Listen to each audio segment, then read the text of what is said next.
Today, we're diving deep into a topic that resonates with so many of us. We are going to explore the profound connection between our emotions, our relationship with food, and how we view our bodies. Our guest today shares a transformative journey of overcoming disordered eating, embracing body positivity, and finding peace through spiritual healing. Whether you've personally struggled with body image issues or emotional eating, or you're simply looking for ways to foster a healthier relationship with yourself, you won't want to miss this conversation. Stay tuned because this episode is packed with insights that could change the way you think about food and self-love.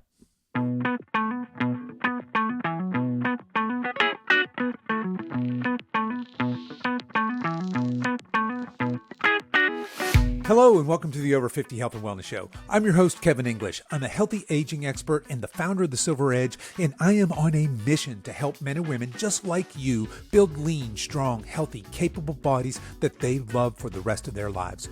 We have a fantastic show for you today. Marla Mervis-Hartmann is here, and she's going to help us break free from diet culture and transform our relationship with food and with our bodies. But before we get to that, I want to let you know that today's podcast is brought to you by Givaderm. Givaderm is on a mission to give you a luxury skincare experience that is 100% toxin-free so that you don't only end up clean, smelling great, looking fabulous, but you're improving your whole body health as well when you use these products. And guys, I'm talking to you too. Caring for and nourishing our skin is vital for our healthy aging journey as well. I personally use their soap and deodorant and absolutely love them. If you're interested in learning more, head over to silveredgepartners.com, click on the Givaderm icon, and make sure you use coupon code SILVEREDGE when you check out to save 10% off your first purchase. Okay, enough of that. Let's get on with today's show.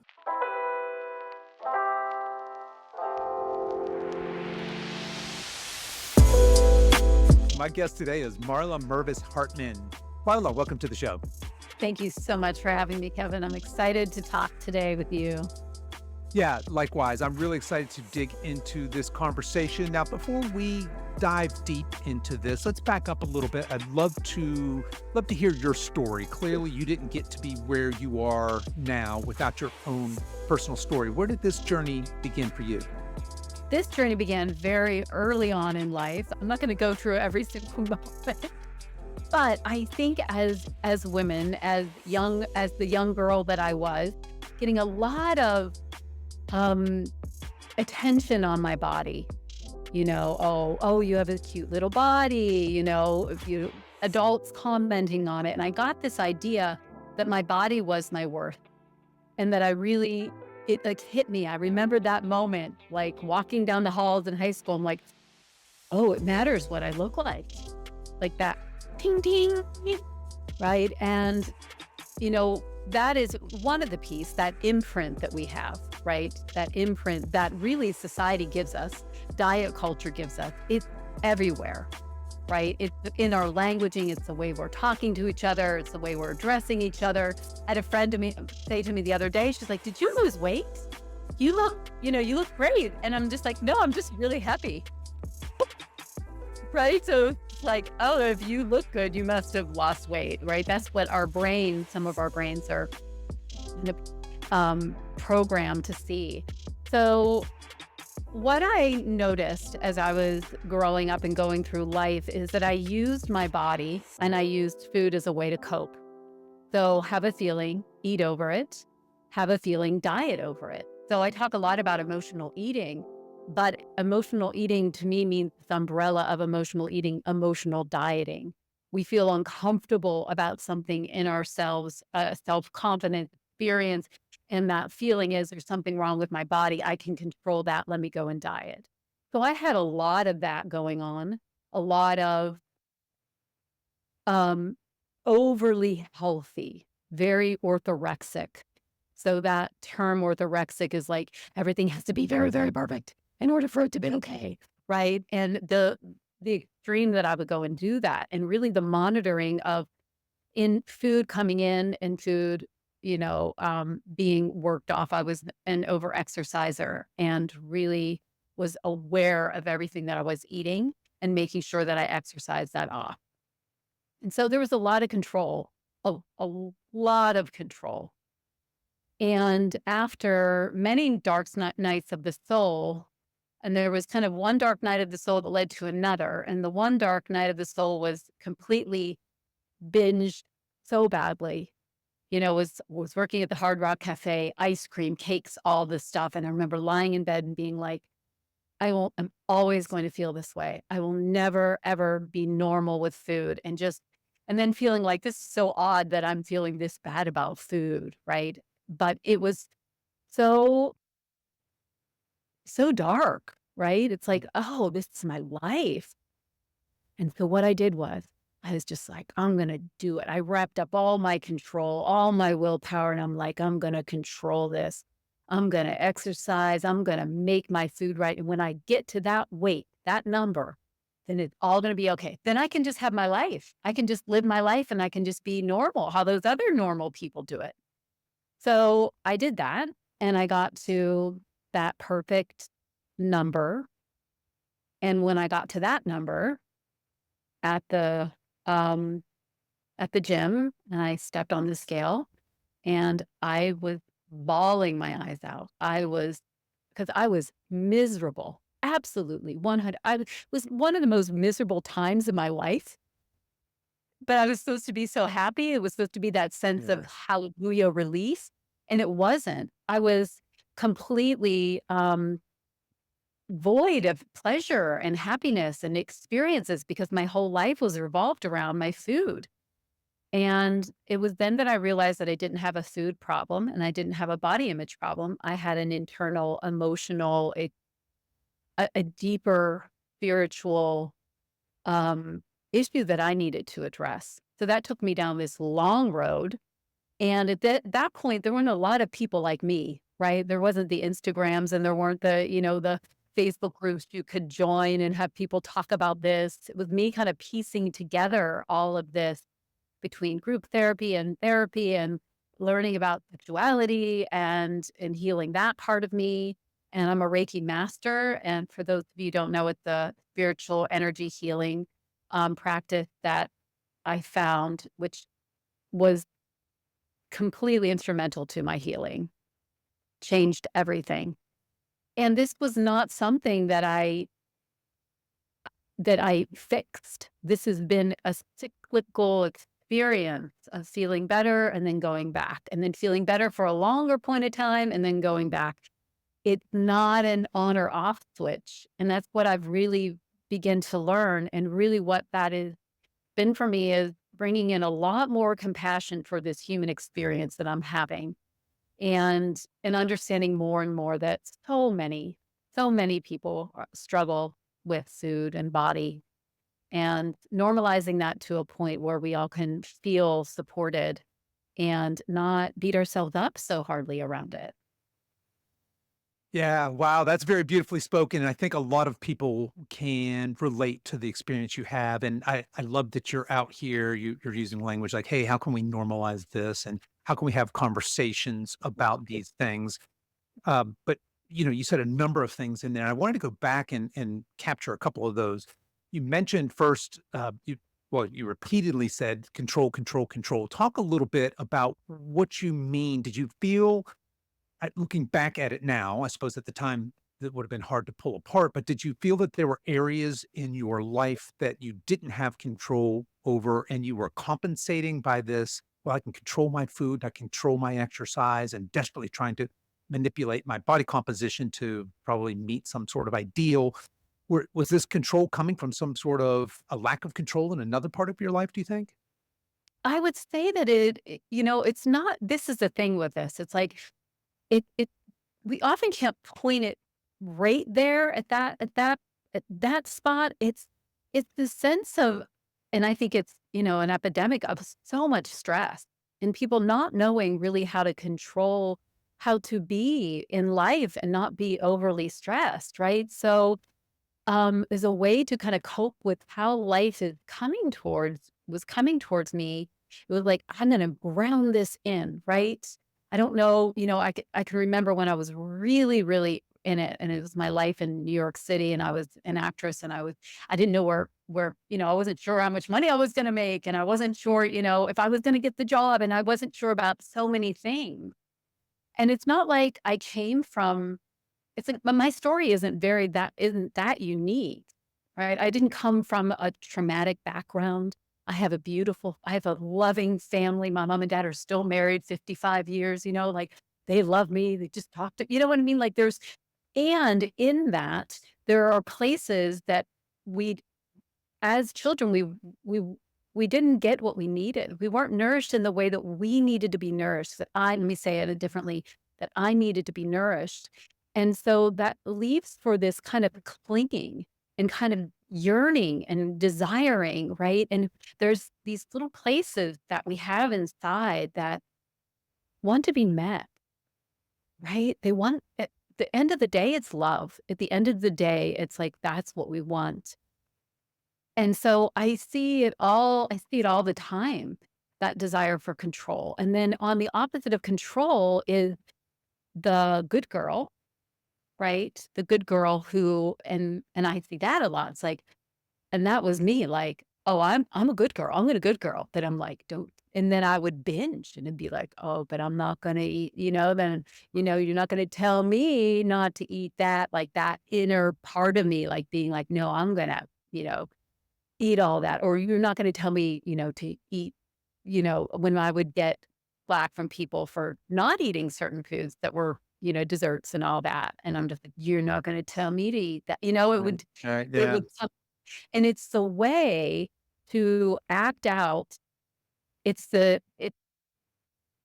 it's the good girl's way of acting out without hurting anyone else but myself, No, and that's that's interesting. your Yeah. style. And you use those words, it's almost like we've put this moral judgment on food, like there's good foods, bad foods, right? And certainly our diet culture just feeds that to us.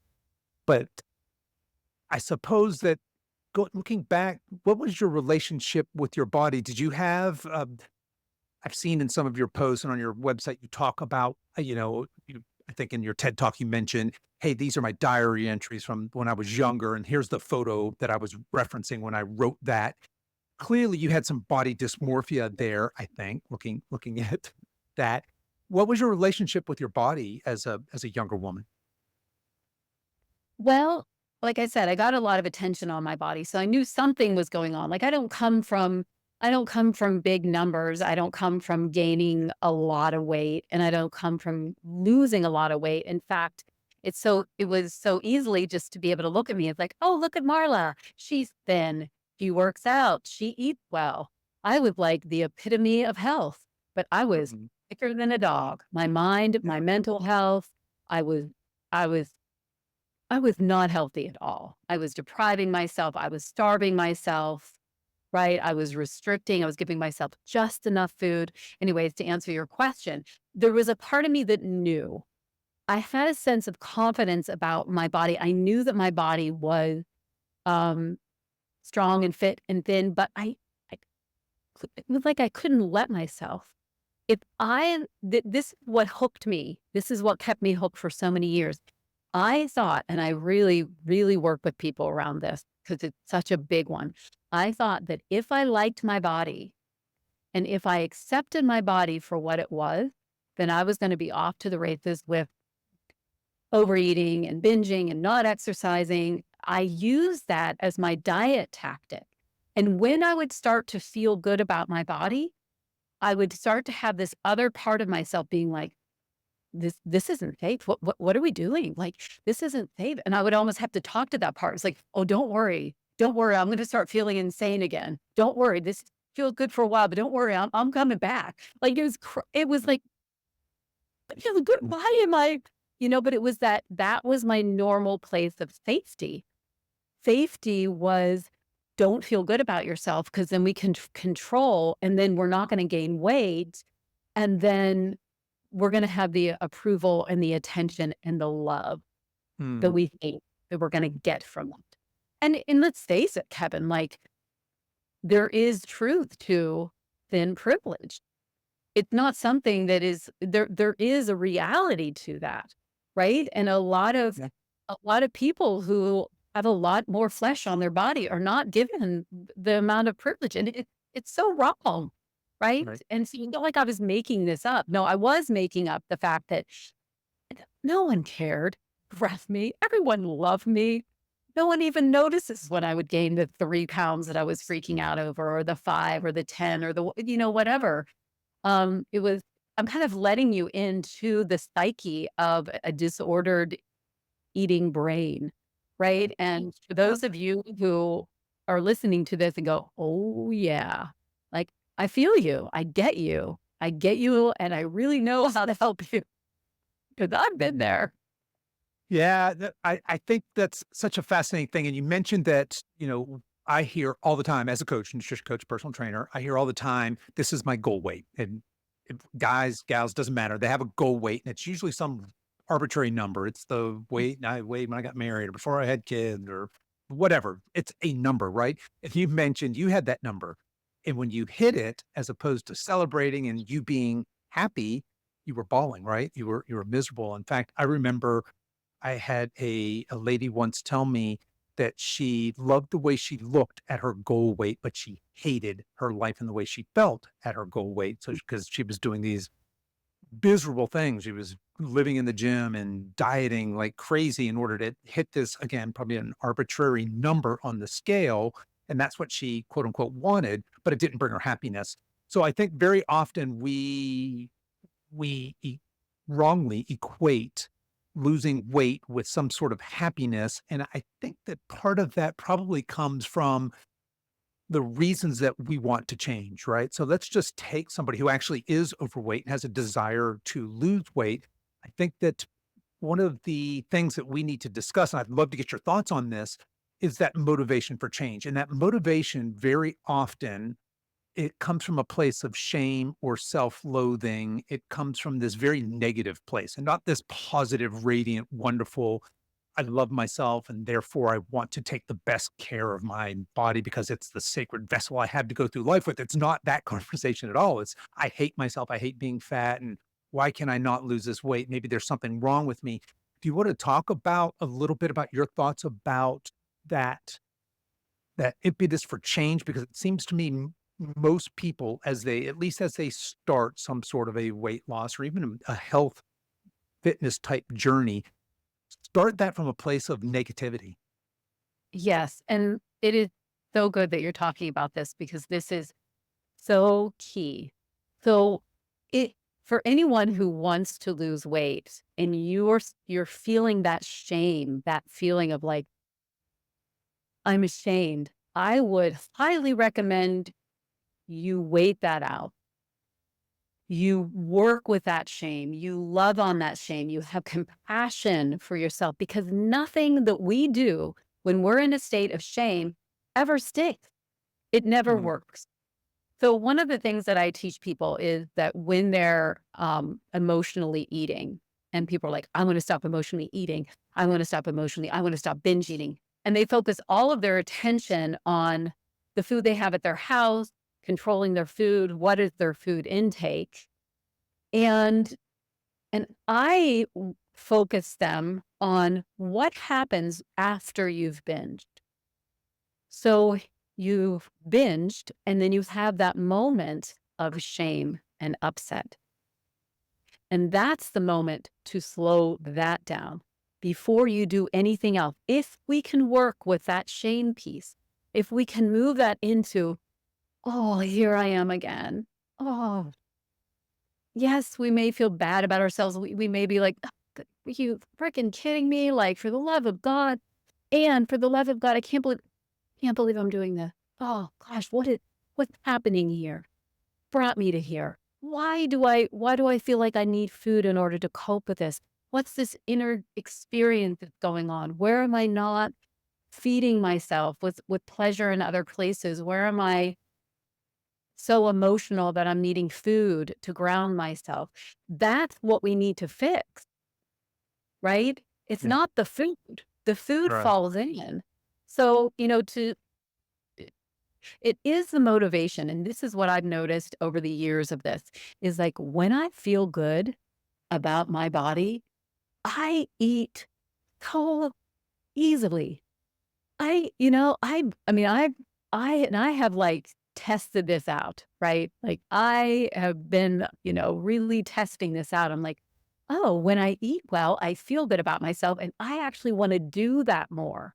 When I am feeling like I don't like what I look like, I start to get this sort of control, like eye on myself. And then it completely sabotages me. And it does make me then shove a cookie in my mouth where I never would have before. Because it's that over vigilant, Mm. and it meets something, and then that cookie just wants to be put in the mouth really quick, right? And so that's where we wanna look at, right? That's where we wanna look, and I have done so much of wanting to get rid of a certain food group, dessert or a certain type, and I've never succeeded when my goal was to lose weight from that. The only time I've ever succeeded in getting rid, how do I say that differently? Letting go of a type of food for a certain amount of time is because my body really didn't like it. Or Mhm. I've, gone through a health situation. It's like, no, we're taking this type of food out for a little while to see how my body is. Right? And that's the only way that's actually landed. The issue is that so many people struggle with this diet mentality. And I was working with a woman just the other day, and she's like, the minute I think about eating healthier, it puts my whole body into a feeling of I'm dieting. And see, that's what happened. And you spoke about this. I'm forgetting the episode, but you were really talking about how, oh, I know where I forget her name, but she went down to 600 calories, right? And her Mm. body, I'm not getting food, right? It's like that's what our body does. It goes into like, oh, you're thinking about taking that food out. Oh, we're going into dieting. Oh, we're going into dieting. Oh, she's gonna starve me. Oh, he's gonna starve me. I better like, oh, right. It Yeah. goes into that experience, right? And so we have to work with the motivation for health and the fear of dieting and get rid of that diet feeling in our body and really detox that feeling so that we can actually get to, but I really do want to, but I actually do really do want to be healthy. Right. And so No, in the middle. yeah, no, 100%. I'm with you. I'm tracking all the way. It is, I think what you're referring to there is very much a mindset piece, right? It's a shift in the Mhm. way that we have, shift in the way we relate to food, relate to ourselves, relate to our bodies. And you had mentioned that, when we start this restrictive diet behavior, and it comes from a place usually of shame or self-loathing or some desire to not be something as opposed to a desire to be something, it never lasts. And it never does. We know statistically that diets have a dismal success rate over the long term. It's like 95% of all people who lose weight on a diet successfully will gain all of that weight back, probably a few bonus pounds to boot over time. And the reason is because of all those things you just mentioned, right? When we have this very restrictive mentality and we say, I'm going to do this difficult thing that I don't want to do, but it needs to be done. And then all of a sudden like you said, I'm taking whole food groups out. Perhaps I'm, maybe removing carbs or removing sugar, or I'm only eating in this 2-hour window a day or whatever thing you're doing, right? You're going into a calorie deficit and you're going to lose a little bit of weight. But if it's not sustainable, if you're not doing it for reasons that bring you joy and improve your life, there's very, very little chance that you're just going to gut it out with determination or motivation for the rest of your life. That's what a miserable existence, right? I think I think that's well, I don't think that is one of the most common things I see when people who have a long history of dieting end up in a program like ours, because you had mentioned there's these emotional and mental uh, problems with this dieting behavior, but there's also some physiological, biological, metabolic damages that happen when we put ourselves into these really low calorie crash diets and we're hammering ourselves in boot camps and Peloton bikes and treadmills and things like that. And you had mentioned, my mind's going, I'm going in this diet phase again. Well, your metabolism's doing the exact same thing. It's going, holy Yes. moly, hold on to all fat because we have food uncertainty. We have we have these increased demands physically on the body. And so the metabolism, whose job is not to make your body composition look like a magazine cover, it's only to keep you alive, is also in the background rearranging hormones and not in your favor, by the way, and trying to adapt to this new food uncertainty or food scarcity and these perceived demands it has on the body. So lots and lots of things going on there that make dieting very difficult, but turning that around and looking at, hey, I want to fuel myself for performance. I want to fuel myself for health. I want to fuel myself out of love because I love life and I love being in this stage of my life wherever I am. I'm obviously speaking to 50, 60, 70-year olds, right? How do I make this the best decade of my life? And a big part of that is how do I care for myself? And a big part of caring for myself, obviously, is nourishing myself.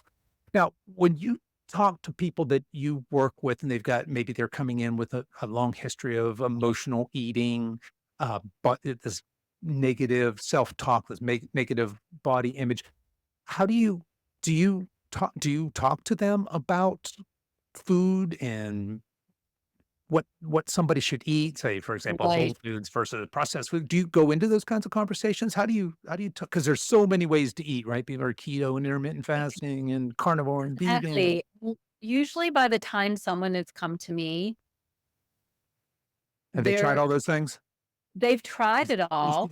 And like Right. they also some of them are like, please tell me what to eat. And I'm like, Yeah. I am not telling you what to eat.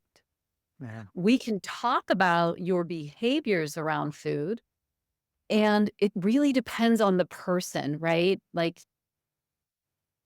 it's like because some people say they want to let go of food. And I've gone to some deep places with people.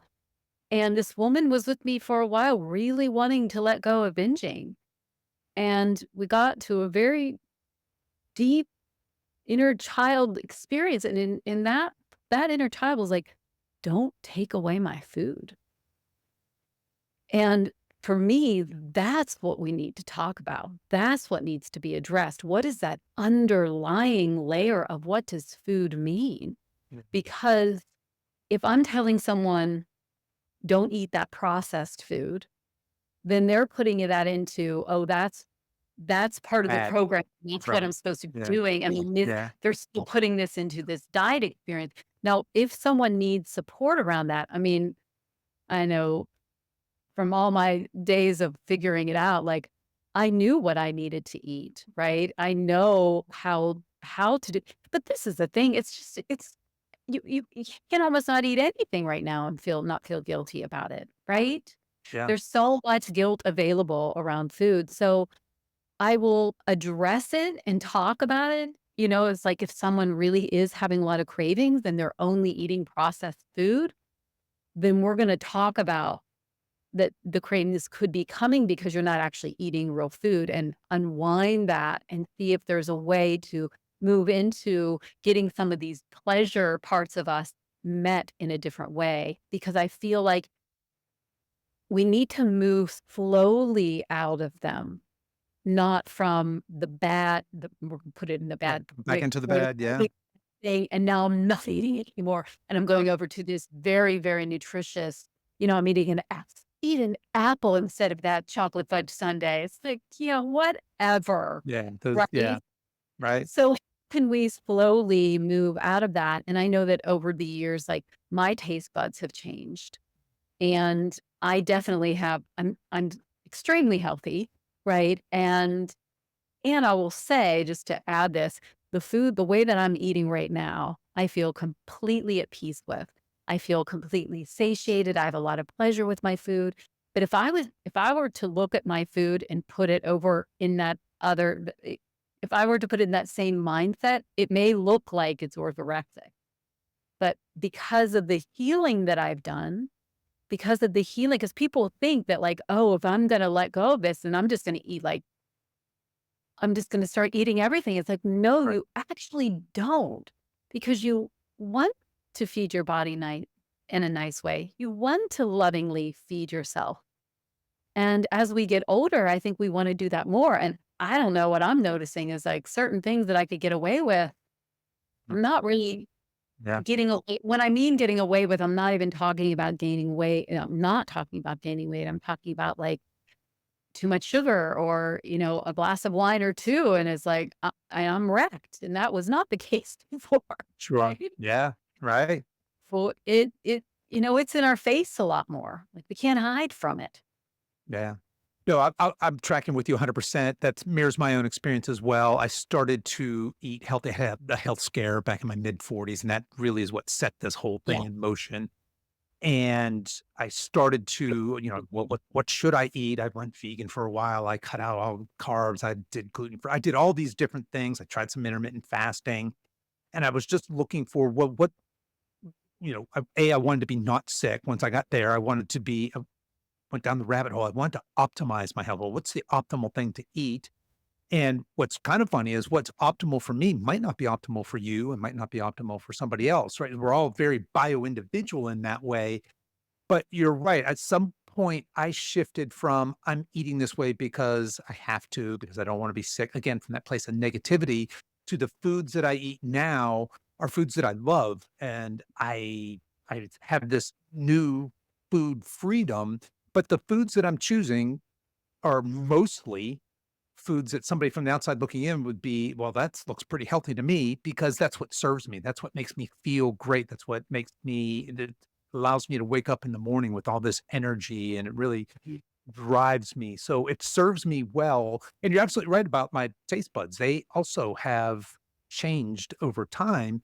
And just so people are out there thinking, well, what does he eat? I don't drink kale smoothies. I'm not eating this horribly restrictive diet. I have dessert occasionally. I do enjoy that. I have a lot of food freedom and I have this food peace that comes from a place of, hey, this is what really, really serves me. And it's kind of funny. I told this story not too long ago. We're recording this a little bit after Easter, and somebody had some of those Reese's peanut butter eggs, right, that they have Ooh, after yeah. Easter. And I turned one down. It's not that I think that's bad or I'm against them. I just didn't want it. Wasn't going to serve me in the moment. And the comment back was something like, oh, it must suck being you and having to be healthy all the time. And it got me kind of thinking about, there's a couple of different kinds of freedom, right? When they have the freedom to choose that. And certainly I clearly I could. I have the freedom not to choose that. And it's really, what do I want long term versus what do I want in this moment? And that I think is sometimes a little bit harder to pull apart because we live in a culture that just really idolizes instant gratification. And certainly I think that's where a lot of our I call them food problems, some of our disordered eating or disordered thoughts about food come from is this idea that we just have these billions of dollars marketing these hyper palatable, let's face it, delicious goodies that have very, very limited nutritional value. And they're so convenient, they're so easy, they're cheap, they're delicious. And you we do have the freedom, of course, to eat that way, but we have the freedom also to choose foods predominantly that nourish our bodies and help us reach our goals. Do you think that's a fair way of looking at it, or is that starting to creep into more of that orthorexia, that restrictive way of thinking about food? Well, I think where you're coming from, and I think what is the most important feeling that I'm getting is the curiosity around this, right? There's like curiosity, like, oh, how does this feel for me? And how would that be? And just, right, rather than, someone commenting on your food and saying, suck to be you, that you have to be healthy, right? To Right, me, that's like, oh, backhand that person, right? right, right, yeah. No, and I think that is that compare despair energy that we can have around people and food, right? Like, how is that person eating? Should I be eating that way? How is Mm, that? Rather than really slowing down, because this is all very external. And we need to bring our focus back internal to our body and tune in. What feels good? What truly feels good? Not that instant gratification. What does pleasure feel like to me? What is pleasure in other parts of my life? What does pleasure look like when I'm moving my body? What does pleasure look like when I'm with someone that I love? Like, where am I bringing pleasure in?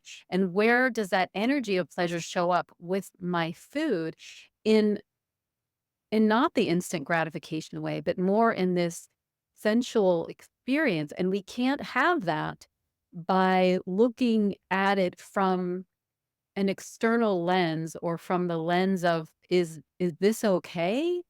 That Instagram woman said that and this person said that. It's we're constantly giving our power away over and over and over again. And this is what I want to say to you all who are listening to this podcast. Don't give your power even away to what I'm saying. Like, take what we're saying here, allow it to wash over you. Allow your body to receive this information so it's not just going into your head, so that you get a full body experience of how do I want to eat? Does this work for me? Oh, I'm feeling a little uncomfortable about letting go of that food. Oh, I'm feeling a little craving about that. What is that? It's the total unwinding of it and really listening to our own intuition. And if you do take the time, your body will give you the clear signs. It doesn't mean, let me just preface this by saying, not preface, post this by saying, it's not easy. It's not. Like, I know that I did not want to listen to my body because if I did listen to my body, it was going to tell me to eat food or it was going to tell me to stop eating food. And I did not want to hear it. So if you are in that place, that makes sense, right? Because you may not trust your body. And so when we begin to trust ourselves, and at this age that we are, I think there's really an opportunity because things begin to slow down to look and investigate where your body has shown up for you over your lifetime and where you have betrayed your body and where you're not showing up for your body again and again and again and where your body continues to show up, right? So there's this reparation of trust that we can have literally with our body, right? Our this vessel. And from that, we stop worrying about this or that and we tune in. It's like the whole framework for how we're looking at food completely shifts. It's like wah wah wah, right? It's like, Right. Yeah. yeah. Yeah. No, I love that idea of what did you say? Eating is it should be a sensual experience and not in that momentary hedonistic way. I don't think that's the way you meant it, but you had talked about being present. You had talked about slowing down, and I think you would agree that maybe eating mindfully. These are the types of, I think, I'm putting words in your mouth here, maybe, but I think that that's what you're kind of referring to is just this slowing down and being mindful and being present. You had brought up listening to your body, and most of us aren't very skilled at that because it takes practice. I Oh, had a high level athlete on here way back a long time ago. I tell the story every once in a while, and he said something along the lines of, "I've learned to listen to my body when it whispers to me." yeah. I mean, how do I eke out that 0.5% more performance on the field, for example? And to me, that stuck with me because I'm thinking, holy moly, most of us can't hear our bodies when it's screaming at us, right? Let alone hear our bodies when it whispers to us. So I think that slowing down and being mindful and being present and not being judgmental, and having that curiosity, maybe even playful curiosity about food and diet and exercise, probably much, much healthier than this binge restrict sort of, culture that we seem to find ourselves in right now. Is that fair? Yeah, that's all fair. And what I would say is that we practice being with our body, not when we're with the food, when we're in other parts of our life. So you come Mm, home, you're done with your day, you don't get on your phone, you sit there and you take some breaths and you notice how you feel. A lot of people think that the healing is done with the food. And what I notice is if someone's in a huge craving or they're in a like a, oh, I'm going to binge, that is not the time to be like, I've seen that. Well, what do you do when you want to binge? Oh, go journal. It's like, Yeah, like there's already so much momentum, right? And so from what you were talking about with this athlete, what I talk about it is are pink flags. So when I'm in red flag mode, right? It's like, oh, it's like sirens are going off. My negative self-talk is huge, right? And I notice that I was controlling my food and I'm thinking about my food. That is red flag. I like to catch it when it's the pink flag, when I walk by the mirror and I go, ooh, that's not even a pink flag. That's a red flag for me. But in the past, that would have been like a pink flag. It's whoa, whoa, what just happened there? I just oohed myself in the mirror. That behavior leads to another behavior, which then leads to the binge, which then leads to the shame, which leads to the dieting. They're all connected. And so we want to slow down and notice the first beginning. Where does it start? Right? Where does that negativity start? And that takes a little bit of slowing down with our bodies, with our being in that space of curiosity. It doesn't Mhm. show up in our planning of what we're going to eat. Right. Okay. Yeah. I think I see what you're saying there. What would you what would you say for people in larger bodies? So people who are overweight, medically, biologically overweight, where does body positivity, body talk, how is that person what what counsel would you have for that person who's made the decision? We're just going to say it's probably a decision made because they're yuck, I don't want to be fat, right? But let's just say this person listened to this podcast and you get, oh, I'm going to have this mindset shift. You know what? I think I want to change my body composition from a place of love. How does that person make that transition? And is it okay? Should a person in a larger body feel any obligation to change their body composition to what we would biologically consider to be medically healthier? Do you want to? I know that's kind of a thorny question there, but what I'm getting at is just this. You had brought up this, hey, this self-perception, this body relationship. When is it self-love to say, I want to change for health? And when is it okay to just say, I love my body? Where's that line, I guess, between body I think it's acceptance, such a self-love? right. I Yeah, think it's a personal experience, right? And certainly that is. Yeah. person who has been on this journey, I would probably think they've done a lot of dieting and they've been told from a lot of people that there's something wrong with their body Right. and that they need to lose weight and that they need to change. And that's a lot of pressure. And that's a lot of pressure that you and I have no idea what that's like. I mean, I don't put that in you, but I don't think Sure. you've come right. Right. And so from that level, um, all I have for them is so much compassion, right? To be in that body and to be struggling in that way. And I would still say that them shaming themselves and saying that their body is not um, not okay, if it's still not gonna get them to do it better, right? So really it's being in the acceptance. This is my body right now. What small change can I make if that is truly that I do wanna do it from health? But I don't know. I still think if we wanna be healthier, it's often that the losing weight is the symptom of being healthy. Right. It's the side effect. That's Yes. the Amen. side Yeah. I love it. Yeah. Okay. Right on. Yeah. I, I, yeah. I would agree 100% with you there. If that person, because that person, you're right, they're our age and they're overweight. It's not their first time trying to lose weight, right? And so that not only do they have potentially this negative body image, but now they've got this history of quote unquote failures that they've internalized probably as their own personal shortcomings. Why can't I figure this out? What is wrong with me? I lose the weight and I gain it back, right? And what is wrong, it's probably nothing wrong with them. It's what is broken is diet culture and this restrictive mindset and binging and falling off the wagon and then going back on and saying, okay, this time I'm going to be quote unquote good, as opposed to what I think you're referring to is what if you chased health? What if you just chased being healthy from a place of love and not chased a diet and not chased being restrictive and say, you know what, I'm going to fuel for performance. I'm going to fuel for longevity. I'm going to fuel for feeling good. I'm going to, again, back to that curiosity. What makes my body let me slow down, let me be mindful, let me try and make eating a sensuous pleasure, not in the sense of just hedonistic right now, but in really enjoying what I'm doing here. I think that's an interesting experiment. But you're right; those people that are in larger bodies have a very, very a different perspective than you and I do, right?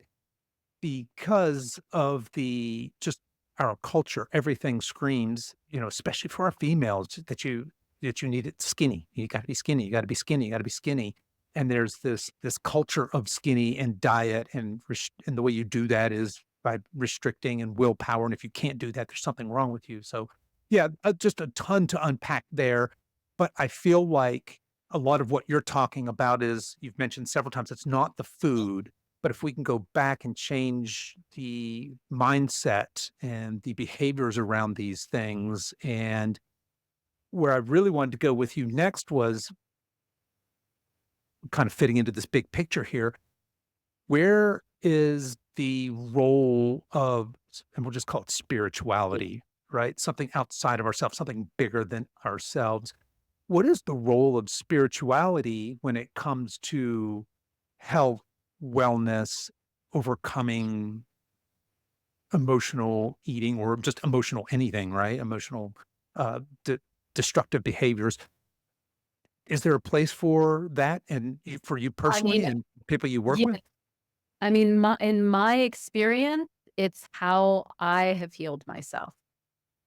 Well, I mean, we wouldn't even say that. It's the way that I partnered with God, or as what I like to call it for to open up this conversation is the higher vibration of love. So we can only hold as much love as we are able to receive at this moment in time. There is a force, right? It can be in a tree, it can be in light. There's a force of love, there's a force of balance, there's a force of all knowing, there is a force of peace and calm that is always present. And when I've gotten to these places, I'm like, I don't know, I have no idea how in the I don't know. That place of I don't know and please help and in leaning into this higher vibration of love and allowing that relationship, literally, if we think about it, those places that people long for food, which is often very much a love nourishment piece that they're wanting, right? And the pleasure and the nostalgia of certain food, it's literally hitting a place of love. And when we let go of a food, it creates a vacuum. It's painful. We must fill that with something. So having a relationship with God, a higher power, um, can allow some of that to come in. And there's so many layers of this. Like this is really about, for me, it was about surrender. It was about surrendering my control. I mean, it wasn't working anyways, right? It's like I surrender my body and my food to a higher power. And I trust that I will be guided on how to eat, how to be. And I don't like it. It got to a point where it's like, I can't do this anymore. I don't want to feel bad. Right? Like, I just don't want to.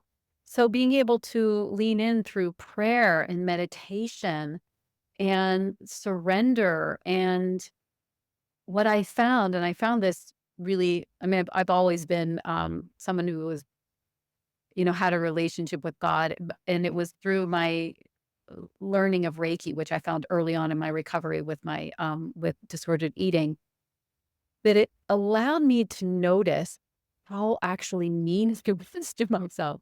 Because I'm bringing in this beautiful, loving, unconditional love. And then my mind is saying these really negative things to myself. Right. And it's like, oh, what's going on here? Right. So I got to address some of this, not by just shutting these voices up, but by addressing some of these voices like, what are you scared of? Why are you being so mean? There's usually a deeper component to that. And so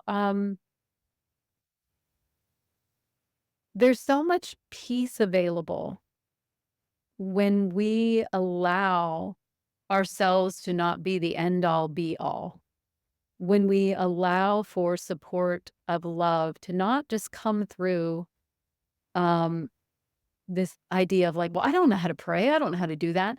That voice of God or intuition or love can literally come through someone else, can speak the words that you need to hear because you're open to hear them. So, I've received so much some support from teachers and mentors that I know was really about my desire to heal and my desire to bring in um, a healing energy of love, right? And they were the channel of that. Oh, I love that. That's very beautifully spoken. And certainly I feel very strongly, very similarly that without letting go, without surrendering to a higher power, to God, to having a personal relationship, it's really, really tough to do a lot of things, right? But really to find your purpose and your passion and to have that motivation to go on and to better yourself, etc. Now, Marla, how as you're saying this, I'm thinking, how do you take all of that beautiful language you just used to describe that the impact that spirituality has had on your own mental health, emotional health, physical health, your own journey? How do you and I think I know we're gonna go here with the Reiki side of this maybe, but how do you package that or how do you share that with your clients and the people that you work with? Is there or do you have some ways that somebody's listening to this and thinking, "Well, okay, I don't how would I actually apply that to my life?" Or maybe I don't have any kind of relationship with a higher power. What does that have to do with me losing these 30 pounds, for example? When Right. you're working with people, do you is that a part of your program? Are you bringing in spirituality, or I'm is that always meeting the person where they even are. that where So they if are? Okay, someone's comes yeah, into me and they're come from a very Christian background, I can meet that, right? right. If someone's coming to me and it's interesting, sometimes I've noticed that I noticed for a while I was having all these clients come to me who didn't actually even believe in God. And it's like, wow, this is so fascinating to me because this is what I hold. This is the frequency that I hold. This is like, Mhm. I am here to be like a voice where they feel loved and held and feeling non-judgmental energy. And I never say a word about it, but I hold that frequency so deeply for them. Right? And then slowly over the years, they're like, "Well, I'm wondering how to do that." Right? Like, Mm. what do and they'll kind of lean in a little bit more and we'll talk about it. We'll do some guided meditations. I do a lot of body love Reiki circles, right? And Reiki for peace, for transmission with food and prayer around our food, right? So it's like literally praying for because what we end up doing is so here's a very tangible way of saying this. Gosh, I want to go to this party and I know I'm going to overeat. Send it, and that person's going to make that food, and then there we spin ourselves out into so much fear. And so the way to kind of change that is to be like, okay, how do I want to feel? How do I want? Okay, dear God, please help me God, source, love, my dog that's passed, whatever energy you want to call in, which is really like, please support me to have a really easy time when I go to the gathering with this potluck. Please help me to be calm. Please help me to show up with my heart and really see people and not be overwhelmed by the food. I'm asking for a miracle to happen where I leave feeling nourished and pleasurable, but not too full. And if I do, dear God, please help me to not go into a shame spiral and for me to, just move on with my day the next day with love and compassion. Right. So it's really taking that fear and turning it upside down and turning it into a prayer. And because the other one is just all about me. And likely if it's just me, I'm probably going to go and overeat at this party, Right. but to bring in this idea and allow my mind to think and be and feel held, it can be just complete game changer. Complete game changer. Yeah, I absolutely love it. So, Marla, as we're wrapping up here, do you want to tell folks a little bit? I mean, obviously they're going to get a pretty good gist, I think, of this from our conversation here. But tell folks a little bit about your practice, the types of practices you have, your services, and then how they can connect with you. Yeah, great. So I work with people one-on-one. I have group programs that are popping up here and there, Body Compassion Collective, and a lot of Reiki circles and opportunities to learn Reiki and do Reiki with me. I have a free course that I'd love to offer your people, which is Breaking the Cycle of Emotional Eating. It's a free course, but it's pretty jam-packed with a lot of information. So if this is something that you are feeling like, let me get in there, go ahead and check that out. I'll make sure that you have the link, Kevin. And then I have a book that's coming out. They'll hopefully be in pre-order by the time this that we're airing. And it's called Befriend Yourself: Finding Freedom with Food and Peace with Your Body. And so I would highly recommend you check that out. Great. And where do you want to send folks? How can they learn more about you, connect with you? I know you've got the socials website. You want to give that a shout out? Yeah, loveyourbodyloveyourself.com is a great place to go and check out it all. And Love Your Body, Love Yourself Always on Instagram. And then Facebook is my name, Marla Mervis-Hartmann.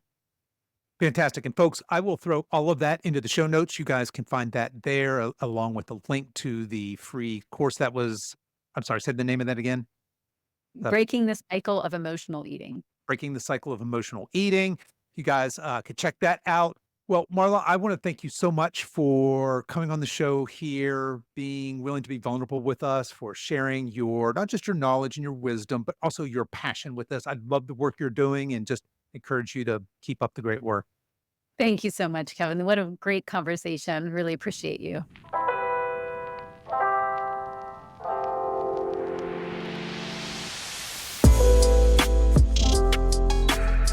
Okay, that's our show for today, folks. If you've enjoyed this podcast, I want to let you know that we have other free resources over at silveredgefree.com.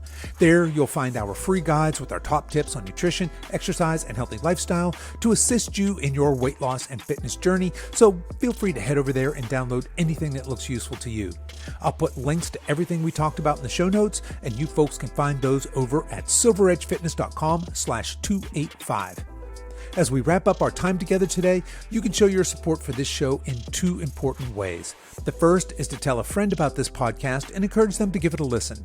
The second is for you YouTube folks to click the like and subscribe buttons, and for you podcast folks to please give this podcast a 5-star review on whatever platform you listen to podcasts on, and be sure to subscribe and follow so you don't miss any future episodes. I really appreciate you spending your time with me today, and until next time, stay strong.